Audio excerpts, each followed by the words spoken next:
The Declaration of Independence was a historical document produced by certain men who were influenced by certain philosophical ideas at the time.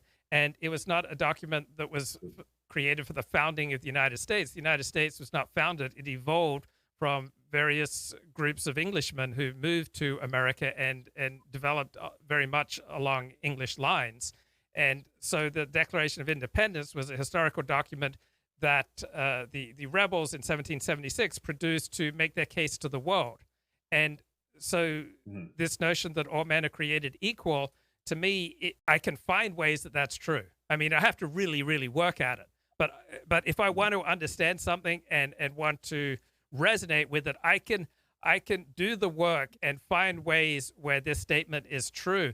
I just don't understand the to me incredibly destructive passion to try to make this statement come true, in 2021 in ever expanding ways, so that it now covers the transgendered and every minority under the sun, and life outcomes have to be equal. Otherwise, we're not living up to the Declaration of Independence. Declaration of Independence was a historical document produced by certain men living in history, reacting to ideas that were current at the time, that was speaking to an intellectual current at the time. And just like with George W. Bush and the 2003 invasion of Iraq, the United States did not go into Iraq in 2003 to find and disarm weapons of mass destruction. That was simply the most useful rhetorical device for justifying what the Bush administration already wanted to do. So we can't just take people's declarations and accept them as fact. I mean, declarations take place within a certain context. Saying that Iraq had weapons of mass destruction was thought to be the most useful rhetorical exercise. And so the Declaration of Independence is a rhetorical exercise to make an appeal to the world to explain what's going on. I don't understand the idea that we then have to conform all of American life to try to fit in with the purported ideals encapsulated by the Declaration of Independence. The New York Times.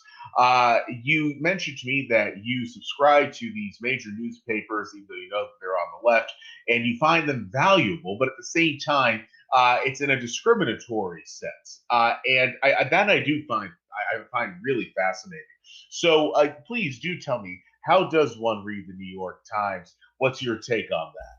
Right. So I don't understand how any intelligent person who's interested in the world around him is not going to find several articles worth reading every day in the New York Times. And it doesn't matter if you're to the right of Attila the Hun, you're a centrist, or you're on the left. There's lots of fascinating material in there. Now, people then say to me, Luke, how can you read the New York Times? How can you subscribe to the New York Times? How can you give the New York Times credit when they bought into the Russian collusion hoax? That's only one tiny aspect of the New York Times. It's like saying, Luke, how can I take you seriously? Because in sixth grade, you used to make a lot of really rude noises in class. And in sixth grade, I used to sometimes eat ants.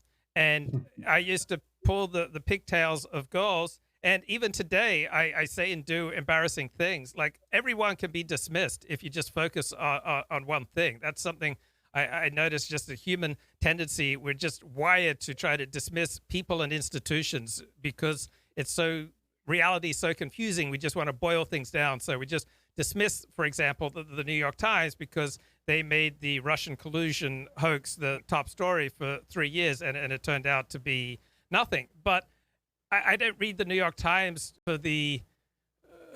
for its ranking of what's important in the world today.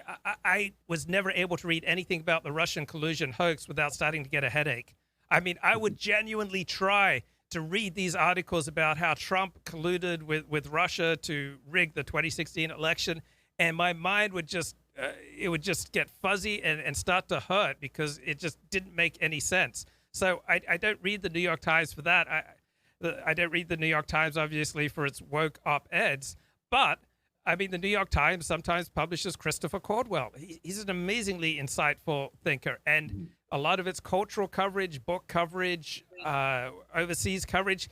I mean, if you're going to trash the New York Times, then tell me a better newspaper. What's a better source of news than the New York Times? FoxNews.com? Come on, get real. The New York Times has something like 1,200, very smart, intelligent, generally left-wing journalists. But I would much rather hear from someone who's smart and on the left than someone who's a midwit and on the right.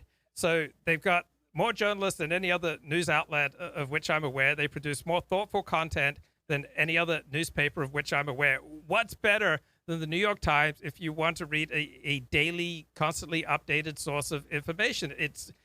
I think it's still better than the Wall Street Journal, which I also subscribe to.